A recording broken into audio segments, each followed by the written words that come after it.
discussed at different levels, Mm-hmm. and some people have issue with it. Well, Well, actually, Daisy, how you doing? a lot of people have So, issue with it. mm-hmm. So I felt the need to um, give our take on it as well. So if you don't know, I'll just give you a general background. As you know, Spike Lee. Anyone that knows NBA, anyone that knows Spike Lee knows basketball. He's the The mascot from Knicks New York. is his squad. That's his team. He's been a Knicks fan since he's been Forever. a young child. He's been a season ticket holder since forever, and he mentioned that it's been over 20 plus years, approximately 28 years, that he's been a member, and he uses the 33rd Street entrance to get into Madison Square Garden.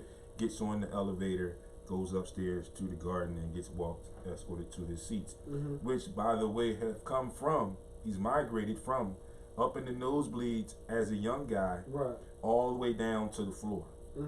Approximately, he said, estimation spent about, over the past 30 years, about $10 million on season tickets for the New York Knicks. They pissing that man off, right? We all know the stories about James Dolan. We can go far. We can go as far back, if you will, as the Charles Oakley situation during the Big Three, which was an event in Madison Square Garden. So again, like I said, we all know the antics, or what have yous of one James Dolan. We as sports fans, we know how he has definitely run down the Knicks organization. Right.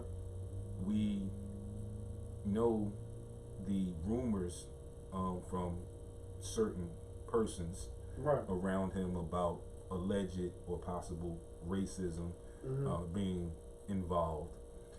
And once again, like I say, we'll never honestly know. He gives a lot of signs that he could be.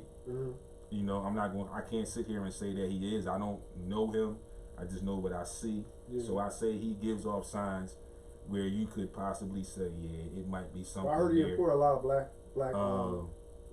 But getting back to the story, Spike Lee entered the building last week.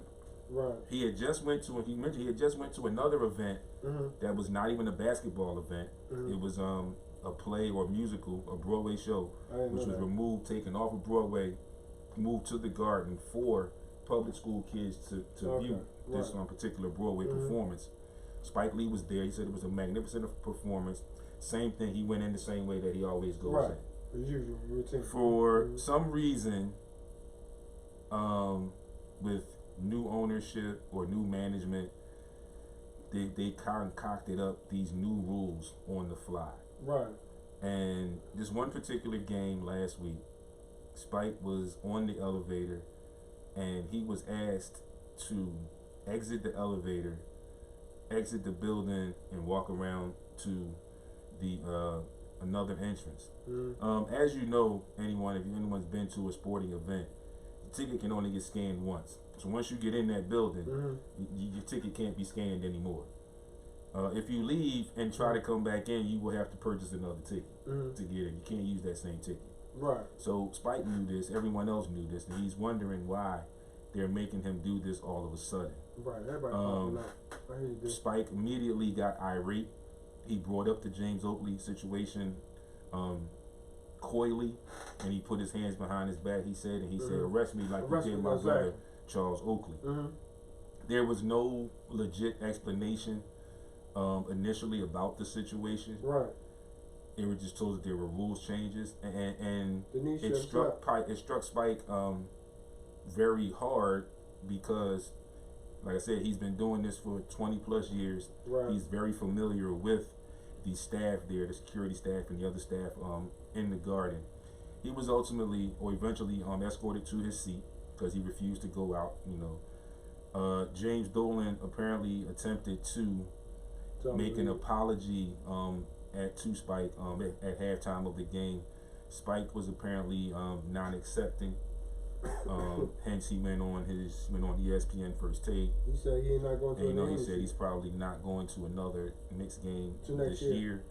Maybe next year he will return. Mm-hmm. But the problem and the issues I have with this whole situation, mm-hmm. and people will add the racism card into it, mm-hmm. because James Dolan is also ultimately, we all know, Caucasian. Spike Lee is black. Spike Lee does the Spike Lee movies. We all know about his movies, the 40 Acres and the Mule products and all of that, productions and all of that. So a lot of people will attach the race card to this. Right. I'm kind of feeling another angle where I'm disappointed in the fact that this happened, because you don't hear about this type of thing happening to Billy Crystal, who's a longtime Clippers fan. Or you don't hear this type of things happening or around the Lakers and Jack Nicklaus. Yeah, Jack Nicholson. Yeah, Jack Nicholson. Rather. So I see how, and what I just said to you, very easily and legitimately poses the argument for the racist or the racism card. But this is something that I understand if you have rules changes and things of that nature. And one of the other things that Spike Lee brought up when I'm getting to this point is that if it's a rule change, I have no issue with a rule change. Just let me know beforehand. You know, he brought up the point. He said, I've been a season ticket holder for so many years. He said, now I usually pay on time, whatever. He said, but if I'm one day late, my phone is blowing up all day. I got 90,000 emails asking me, where's my payment? When am I still going to get tickets? Why couldn't that be the same record with the rules change? Before I got into the building and in the elevator. You know, it's his whole thing. So if you don't know about Madison Square Garden, if you've never been there, it's not the typical basketball arena. Most arenas in the NBA, you go into the building and you go down to the floor level seats, or you can go up to the higher level seats. You get to Madison Square Garden, you go in on the ground level. You have to catch an elevator up to the 5th floor to actually go see the game. So there's the difference in that. And with him doing this for 20 plus years, and then being told once he's on the elevator that we need you to step off the elevator and walk back around and go the other way. No, I agree with him. No, I'm not doing that, because everybody standing right then and there when that comment was made knew that if I go outside, or if he goes outside, his ticket cannot be scanned again to get back in the building. Well, my buddy Carl Tucker said it's about control. It's not race, about control. But you know, like I said, I didn't say it was about race, and you see, I can see where it control, but I just said what I just said has a lot of legitimacy to that racism tag. Like I mentioned, it's not done to Jack Nicholson. It's not done to Billy Crystal. Hasn't been heard around the NBA at all, really, or anything like that. So, you know, and then it's like, it's the second incident with James Dolan in Madison Square Garden. Like I mentioned, the Charles Oakley incident, and now this. But this is the type, you think about Spike Lee and who he is, like I mentioned, the movies that he makes. No issues with that. I love his movies. But the issue becomes, you have a faithful fan. It doesn't happen to M. Night Shyamalan when he comes to Sixers games. You know? So you can't treat people that way. Like I said, I agree with Spike when he said that you know, you could have gave me a heads up. You call me any other time when I'm late, or you think I'm getting a little nervous about me not getting my tickets. My phone is blowing up. You calling me constantly, you know. So why couldn't you have called me and let me know that as well? $10 million, dude. He spent $10 million. He spent over $10 million, and I mean, and he stayed faithful. Of bread, the Knicks have been bad for years. Yeah, and he's still faithful. He's their mascot. He's still faithful. Front row seat. He's still faithful. Clapping his hands. You know, so like they're in the finals every year. You have to treat him with a lot He's the president of respect, a lot more respect than what you have done in this particular situation. James Dolan has since been attempting to reach out to Spike Lee. He says that, and he wants to apologize and wants to make things right. I agree with Spike for not answering any calls, not fielding any calls right now. It's going to take a while, you know, for somebody, like I said, the amount of time he spent, the amount of money he spent, the faithfulness of his character, of his fanship.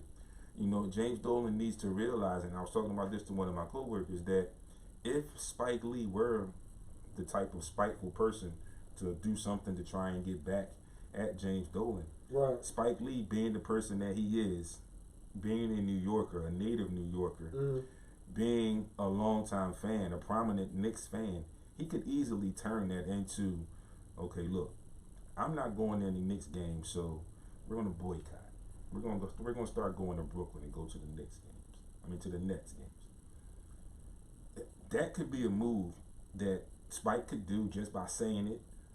That could pose a very, very big issue for the New York Knicks and for Madison Square Garden. You know, it wouldn't take away from some of their other events, but it's the home of the Knicks. It's the mecca of basketball, as they like to call it.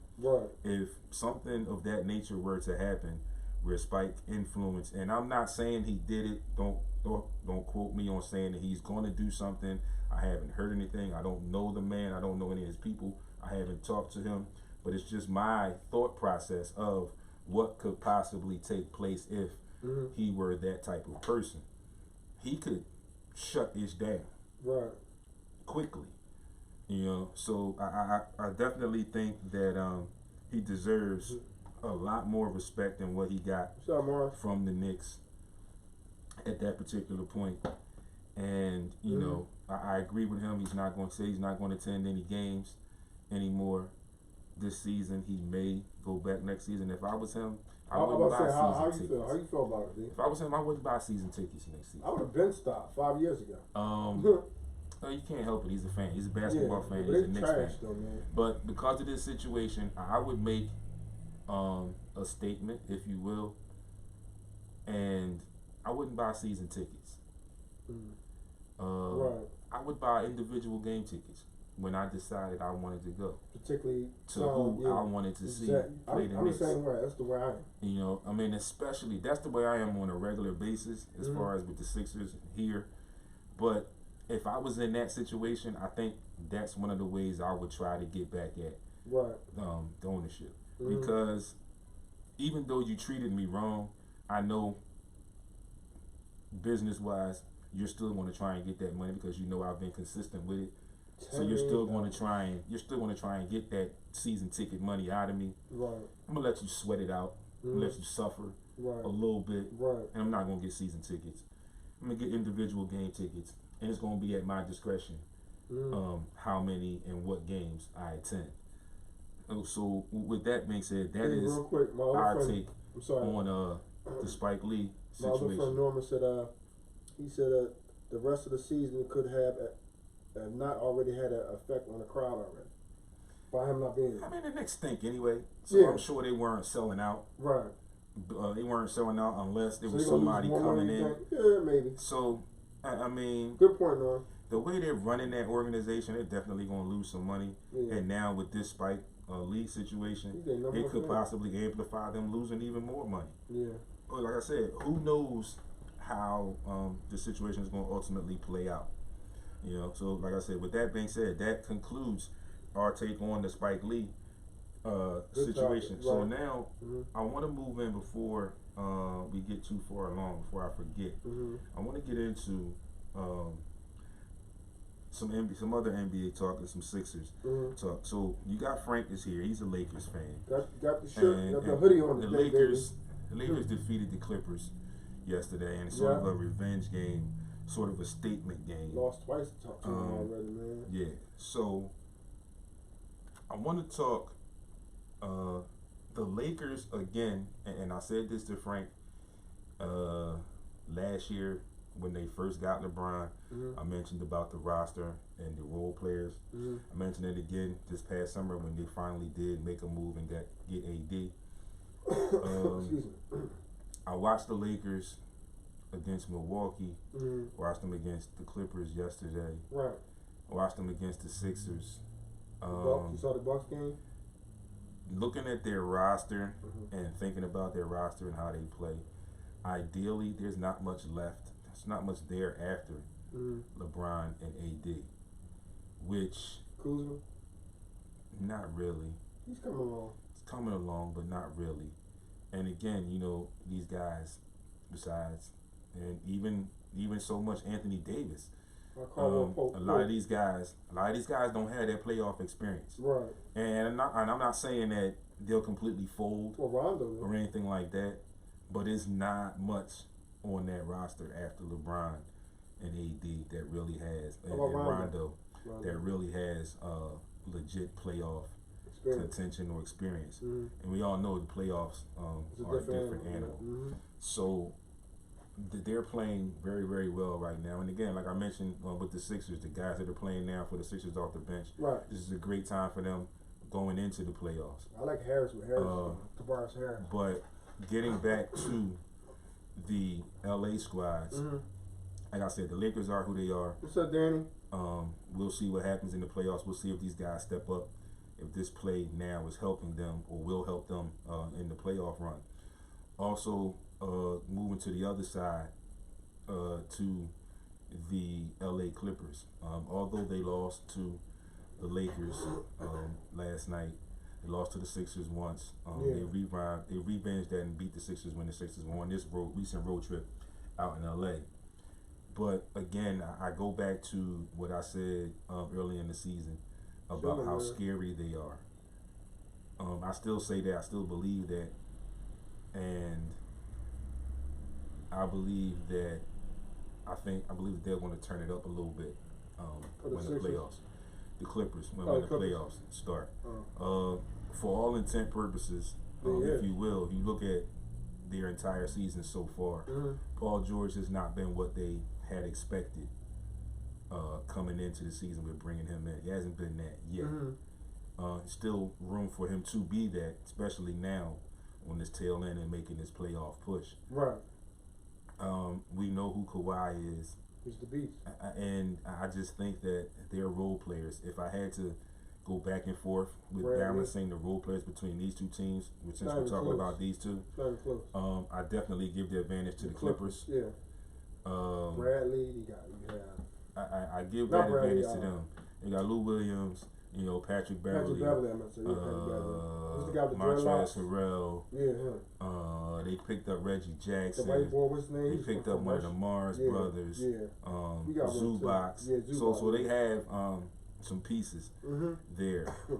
On the other side, with the Lakers, you know, you could say Danny Green, Avery Bradley, but again, how bad Danny Green got a championship, but Danny Green was a spot-up shooter. You know, what happens now when people adjust and make him put the ball on the floor?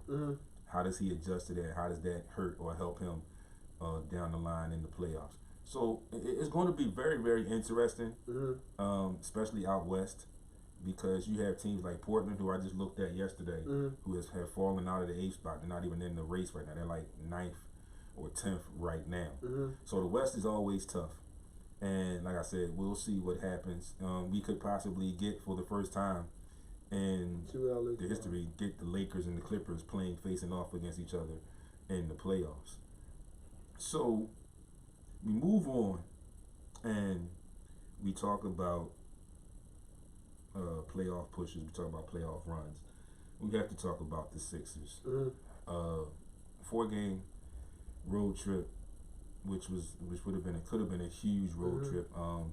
Shout out to Ivan Robinson, friend of the show. You know who he is, Mighty Mouse. Who, when he was here, he thought that he commented a little while back when we started talking about this road trip that he felt like they would be 2-2. I also felt that way. It should have been that way. The most disappointing loss, they actually went 1-3. So the most disappointing loss on this road trip was the most recent loss against the Golden State Warriors. Right. They were in control of that game the entire game until the end. And in my opinion, I think the coach got outcoached once again. I don't know what it is, but I consistently keep coming back to it being a split with the blame. I tend to begin now to put a little bit of an edge on the coaching. I just get so confused with the way he juggles his rotations. I mentioned last week that I need to see, or I would like to see, Alec Burks and Glenn Robinson play more. These are guys that you traded for. These are guys that can help you when Ben and Joel come back. Right. I like the idea of Al Horford coming off the bench. And I know he has to start now due to injuries, but you have to get a game plan. You started out with a game plan with working the ball to Al and pick and rolls, getting him on mismatches. Then you went away from it. The same thing you do when you have JoJo and Ben. You sometimes start out with Joe dominating on the post, then you tend to drift away from it. It's not the players, that's the coaching that tends to change those style of plays up. Post, I think, well, if his coach is changing the play up, I agree he needs to stay in the post. Do more damage in the post. But if the coach is changing the plays up and putting him in different positions, nobody can guard him then he's going to do he's going to do what the coach is telling him to do. Right. This is why I'm saying the coach needs to change, because the coach doesn't demand him to stay in the post. The coach will start out with it, or he'll wait until the last minute and then he'll start to go to it. Right. But again, the rotations, I am so confused with the rotations. And I think that he will get a shot. And like I said, it's very difficult to fire a coach at this point or this stage in the season. And I want to talk a little bit about that. I want to talk about the Kenny Atkinson thing as well when I get done.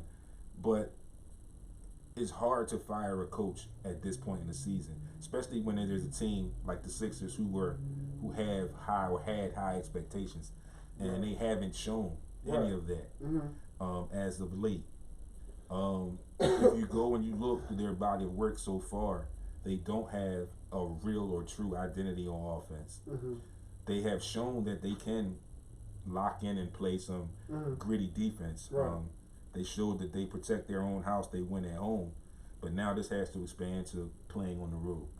Because where they sit, they will be starting on the road in the playoffs. They won't have home court advantage.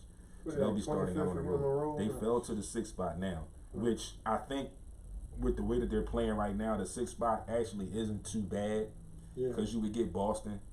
You would have to go on the road, but you beat Boston this year. You can beat Boston. Paul said not enough discipline and coaching. It's not. The discipline comes from the coaching. Right. Players are going to be the players, but the discipline comes from the coaches. And he also said too, he said Sixers rotation needs to be more consistent. We need more Shake, less Neto. Yeah. They waived the wrong player. They should have waived Neto and not Trey Burke. Again, his rotations are what they are. You're missing three starters, your 3 scorers. Good point, Carl. I also feel like Tobias Harris needs to be more consistent. Yeah, I like Tobias. I like Tobias Harris, but I just don't think he's as consistent as we need him to be with our 2 cornerstones. Real quick, not to debate with you on that and challenge you on that. JoJo and Washington's out. Simmons is out. He's the most consistent person I see every time. Not now. Not this time. You don't think so? No. Who's more consistent on the floor? There is nobody that's considerably consistent on the floor. That's part of the problem. He creates his own shot. He always get to the line. But he doesn't do it every night. He'll do it tonight. Right. And then he'll have an okay game the next night. And then he'll have another big game. I don't watch every game. I must be watching games like it's not as consistent as you as a team. I like Tobias. It's not as consistent as a team with the aspirations that they had. Right. It's not as consistent as that type of team needs him to be. Yeah. Is what it is. The situation right now. Yeah. They need him to be a lot more consistent in scoring. But again, like I said, I think it's the coaching. And the coaching has to hold these guys accountable. You saw, if you didn't see, you saw what game? I was watching the game the other day, and it was the coach, and he's yelling at the players. And this is the NBA. He's in the huddle yelling. Oh, Brett Brown? No, it wasn't Brett Brown. It was somebody else. Oh. But that's the kind of intensity you need as a coach to hold your players accountable, to will your players. I always say this is why I respect the hell out of Greg Popovich as a coach. Oh, Pop. Yeah. No one was exempt from being chewed out, whether it be on the sideline during the game, sideline after the game, or in the locker room before or after the game, or at practice. No one was above the team. So from the number 1 guy down to the number 15 guy, if you screw up, I'm gonna let you know. I'm gonna let you know in front of everybody where you screw up at. But that's what kept them. That's what gave them that championship pedigree. Where I know on a roster, I know that if I'm the 7th man or the 6th man, and I mess up, I already know going in. It's a very good chance coach is gonna say something to me, because I'm the 6th man. I'm supposed to come in with the spark, either defensively or offensively, something. 6th man, I'm supposed to come in. If I don't get in there and do my job, I know automatically that the coach is gonna get on me. Hold on a second. Okay. But what makes it great is the fact that I also know, as that player, I also know that if my guy Tim Duncan doesn't do his job, that when he gets close enough to the coach is going to say something to him the same way he would say it to me. So you get a little bit more comfortable as a team, and that brings that pedigree to the team. The Sixers don't have that right now. He said, it's from the coaching. My buddy Carl, he's got some good points. He said Glenn Robinson III should be more in the rotation. This is stuff that I already know. It's stuff that I've seen, stuff that I've been saying for the longest. Just like I've been saying for the past 3 years, the Sixers need a traditional point guard. Good point, Carl. It's not. I don't have an issue with Ben Simmons running the offense, but you got a guy that's never played point guard going into the NBA trying to learn that position on the fly. It's a tough task. It's a very, very tough task. Quarterback of the floor. It's a tough task. Yeah. You gotta know where everybody is. And if you can't handle it, you need your point guard to shoot. Go to the G League. You need your point guard to shoot.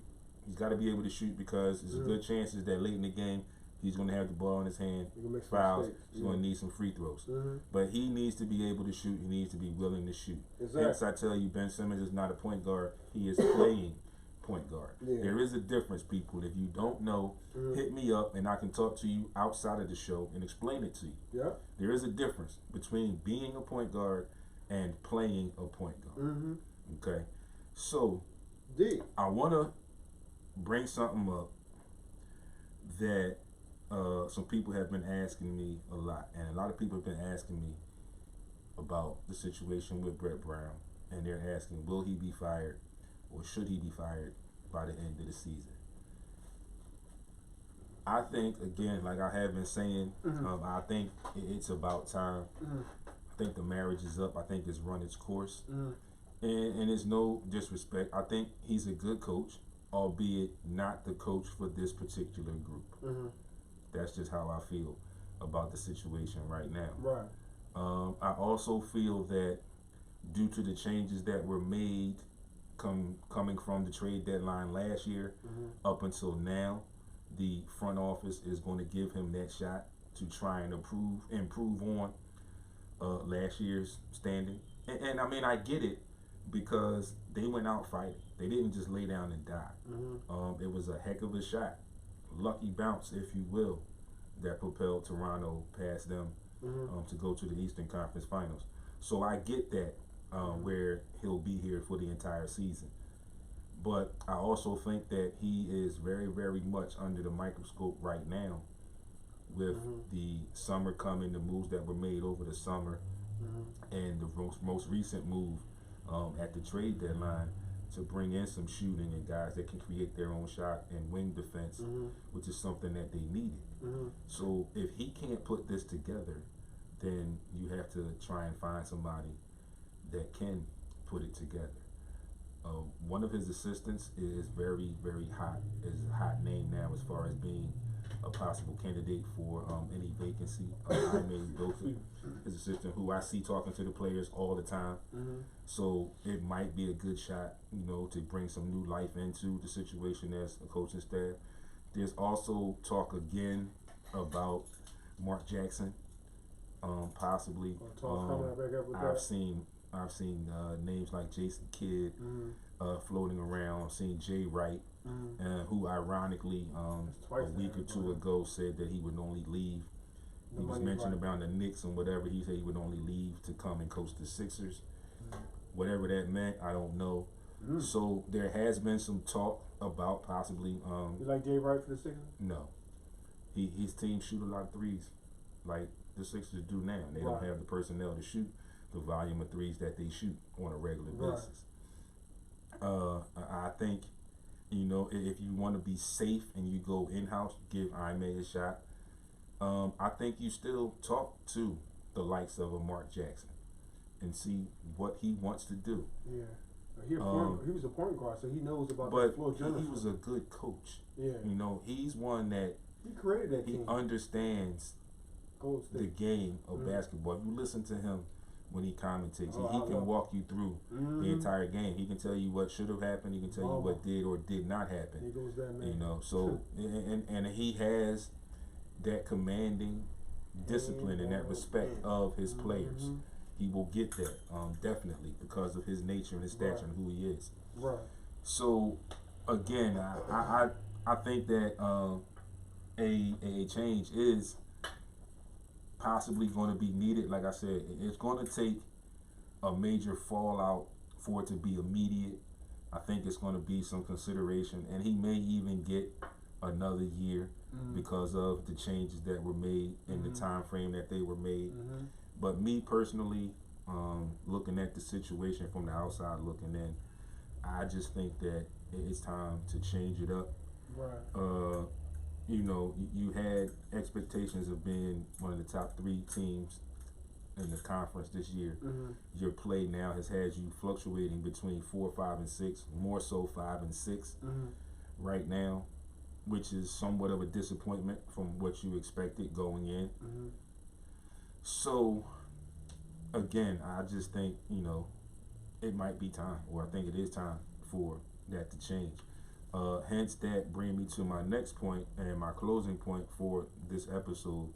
If you did not know, the Brooklyn Nets and Kenny Atkinson have recently come to a mutual agreement to part ways. Kenny Atkinson has been the coach for the last couple of years. He got them into the playoffs last year. Has them on the verge of making the playoffs, or had them on the verge of making the playoffs once again this year, and had additions who he couldn't really get to utilize with KD, who was out all season, and now the inconsistency of having Kyrie Irving, who is now out for the remainder of the season as well. So he had basically the same team he had last year, minus a couple pieces, D'Angelo Russell. They were good next year. Damn. So I don't know what that whole situation was about. Everything that I've read a lot of different stuff. I read that it was just a mutual parting of ways. I've also read that some of the players wanted him gone. But it's hard to say. Like I said, we weren't one of the flies on that wall. We weren't in that room or in those rooms when those discussions or conversations took place. So we'll never know the true story. But it's hard to swallow. It's a hard pill to swallow as a